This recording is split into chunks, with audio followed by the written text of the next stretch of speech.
फ्लिपकार्ट, जो कि इंडिया की सबसे बड़ी ई कॉमर्स कंपनीज में से एक है।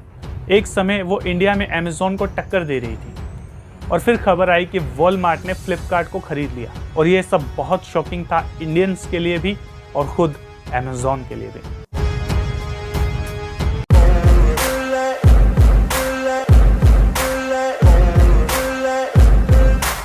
हाय दोस्तों, मैं राजन शर्मा आ चुका हूँ एक नई वीडियो के साथ। तो कैसे हैं आप सब?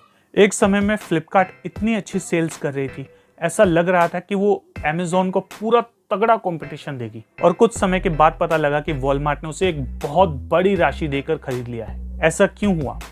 ऐसा इसलिए हुआ क्योंकि हमारे जो इंडियंस हैं, जो हम लोग इंडियन बिजनेसमैन हैं, वो बहुत छोटा सोचते हैं। ये सच है।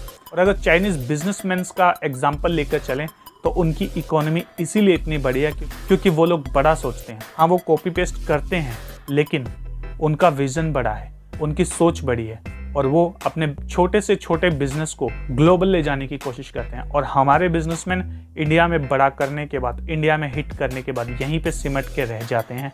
और या फिर कुछ लोगों के साथ तो ऐसा होता है कि अपना बिजनेस ही बेच देते हैं और जो बिजनेस बेचने वाली कंपनी है वो उनसे कॉन्ट्रैक्ट करती है कि आप दोबारा इस बिजनेस को नहीं करोगे। और फिर बस जिस बिजनेस से अरबों डॉलर तक कमा सकते हैं उसे थोड़े से अमाउंट में ये लोग बेच देते हैं। आखिर ऐसा क्यों होता है? देखिए दोस्तों, जो फॉरेनर्स हैं, जो वेस्टर्न बिजनेसमैन हैं, उन्हें बिजनेस की बहुत गहरी समझ है और उनको ये भी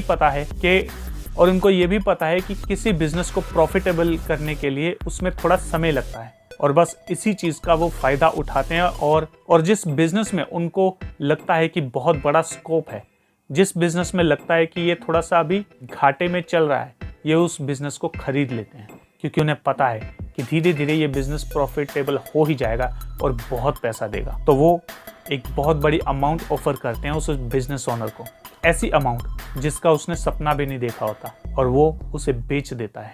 और फिर वो कंपनी उसी ब्रांड की रीवैल्यू करके उससे अरबों रुपए छापती है और फिर वही कंपनी उस ब्रांड को रीवैल्यू करके दोबारा से मार्केट में लॉन्च करती है और उससे अरबों डॉलर कमाती है। डॉलर इसलिए कह रहा हूँ क्योंकि वो रुपए लेकर नहीं जाएंगे यहाँ से, वो डॉलर में कन्वर्ट करवा के लेकर जाते हैं। अगर सोचिए, रतन टाटा ने अपनी कंपनी बेच दी होती तो क्या होता? क्या इतनी बड़ी टाटा एम्पायर हमें देखने को मिलता? अगर धीरू भाई अंबानी ने थोड़े से लालच में आकर इस कंपनी को बेच दिया होता तो क्या रिलायंस इतनी बड़ी हो सकती थी कि आज बड़ी से बड़ी कंपनियों को टक्कर दे रही है? अमेरिका को वहां पर कानून लाने पड़ रहे हैं ताकि वो रिलायंस को अमेरिका में आने से रोक पाएं।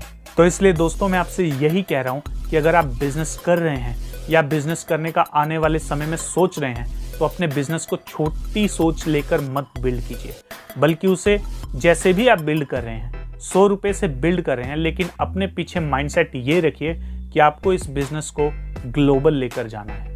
नहीं तो आपके बिजनेसेस जो हैं वो इंडिया में सिमट कर रह जाएंगे। अमेरिकन्स हैं, जो वेस्टर्न लोग हैं, वो पूरी दुनिया पे राज करेंगे इन बिजनेसेस के दम पर।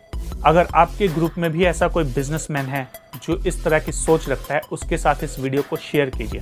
दोस्तों, इसके अलावा हमारे 2 और चैनल है, द फंकी मोटिवेटर शॉर्ट्स के नाम से और द फंकी टॉक के नाम से। इन दोनों चैनल्स पे भी जाओ, वीडियोस को देखो और इन चैनल को सब्सक्राइब भी मार लो यार। और हाँ, इस चैनल को भी सब्सक्राइब मार दो, कहीं उसके चक्कर में ये मत भूल जाइयो। तब तक के लिए स्टे फंकी, स्टे रॉ।